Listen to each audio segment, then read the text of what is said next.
IoT devices of the future, really anything with a computer connection, always come with new security risks.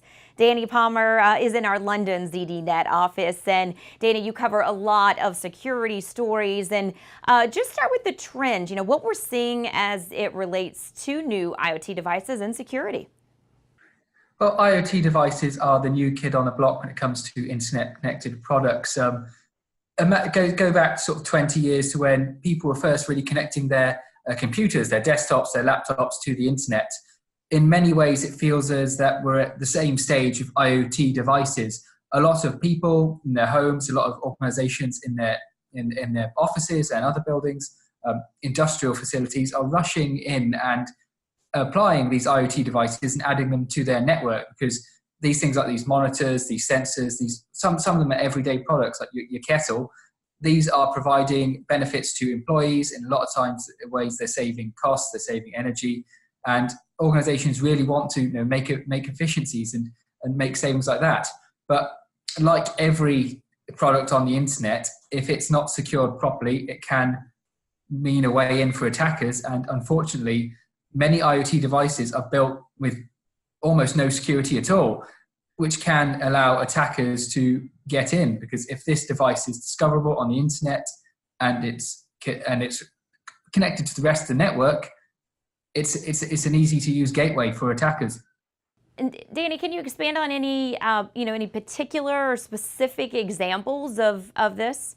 Yeah, I can. Yes, there's an infamous example which is spoken a lot about in the cybersecurity community about how an Internet of Things fish tank served as an entry point for a cyber attack. Which it basically, the attackers found the fish tank on the internet using a search engine called Shodan, which basically is a directory of every internet connected device out there.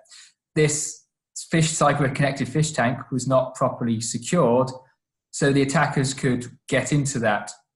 What they did then is they used it as an entry point to the network, which, because it was connected on the same network as computers and everything else you'd expect, they were able to move laterally into other parts of the network and find their way into the systems.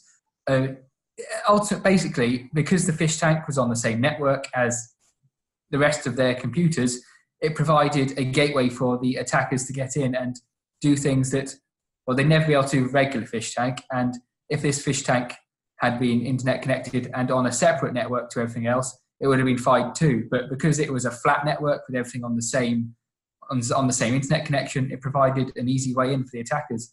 That's just one of many infamous examples of how Internet of Things cybersecurity issues are becoming more and more common. It's things that might sound kind of far-fetched, but they're becoming very real issues. Right. All right. So definitely some things to keep in mind, Danny, and some examples that companies need to look to and learn from as we progress. And certainly you'll have more on this subject and many other security-related issues all on ZDNet.